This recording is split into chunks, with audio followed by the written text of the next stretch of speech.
Hi అందరికీ నమస్కారం అండి. ఈ వీడియోలో వచ్చేసి మట్టి పాత్రలను ఏ విధంగా యూజ్ చేయాలి కొత్తవి అనేటి ఈ వీడియోలో అయితే చూసేద్దాము. నేనైతే 2 మట్టి పాత్రలు అయితే తెచ్చుకున్నాను బయటికి వెళ్ళినప్పుడు. ఇక్కడ ఒకటి ఫిష్ కర్రీకి, ఇంకొకటి పెరుగు తోడు పెట్టుకోవడానికి అనేసి నేనైతే ఈ 2 మట్టి పాత్రలనే తెచ్చుకున్నాను. ఎందుకంటే ఎప్పుడు యూజ్ చేయలేదండి, అవి ఎలా వాడాలో కూడా తెలియదు.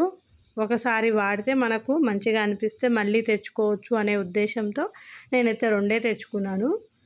మట్టి పాత్రలో ఫిష్ కర్రీ చేస్తే చాలా బాగుంటుంది అంటారు కదా, అందుకోసమని నేను తీసుకొచ్చుకున్నాను. వీటినైతే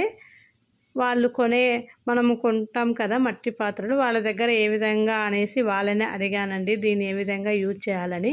వాళ్ళైతే చెప్పారు, వీటిని నైట్ అంతా ఇలా వాటర్ మునిగేంత వరకు ఉంచి పెట్టాలట.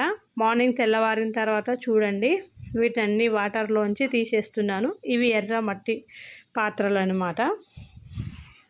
వీటిని నైట్ అంతా వాటర్లో మునిగేంత ఉంచి తెల్లవారిన తర్వాత ఇలా బయటికి తీస్తాను. చిన్నగా పెట్టుకోవాలండి, ఎందుకంటే ఇవి మట్టివి కదా, పగిలే అవకాశం ఉంటుంది.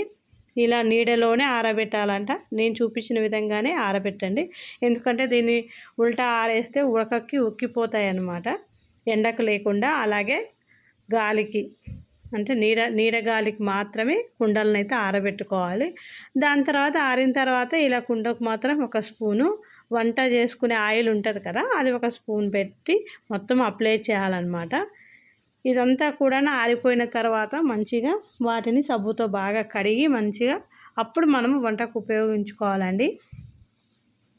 సన్న మంట మీదనే 2 సార్లు, ఫస్ట్ సెకండ్ టైము యూజ్ చేసేటప్పుడు వంట అంతా కూడాను సన్న మంట మీదనే పెట్టుకొని కుకింగ్ చేసుకోవాలి. ఎందుకంటే అప్పుడు ఆ మట్టి పాత్రకు వేడి తట్టుకునే శక్తి అనేది వస్తుందంట. నేనైతే ఫస్ట్ టైం చేసినప్పుడు చిన్న మంట మీదనే వంట చేశాను.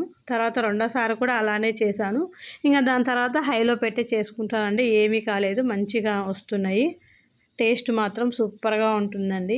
నేనైతే దీంట్లో ఫస్ట్ టైము ఫిష్ కర్రీ అయితే చేశాను, చాలా బాగా వచ్చిందండి. మా ఇంట్లో అందరికీ బాగా నచ్చింది. ఇక్కడైతే కనుక చూసారా, నేను ఫస్ట్ టైం చేసినప్పుడు మళ్ళీ తర్వాత ఇక్కడ చిన్న కుండ మాత్రం తీసుకున్నాం కదా, అంటే ముంత టైప్లో ఉంటుందండి. ఇది పాలు తోడు పెట్టడానికనే తీసుకున్నాను. ఇది స్టవ్ మీద పనికి రావట్లేదండి, అందుకే సైజ్ సరిపోవట్లేదు. స్టీల్ గిన్నెలో కాచి దాని తర్వాత ఇందులో పెట్టుకొని తోడేసుకుంటున్నాను. చాలా బాగుందండి టేస్ట్ అనేది. Thank you for watching. ఈ వీడియో నచ్చితే లైక్ చేయండి, అలాగే మన ఛానల్ని సబ్స్క్రైబ్ చేసుకోండి. మరిన్ని మంచి వీడియోతో మళ్ళీ కలుసుకుందాం.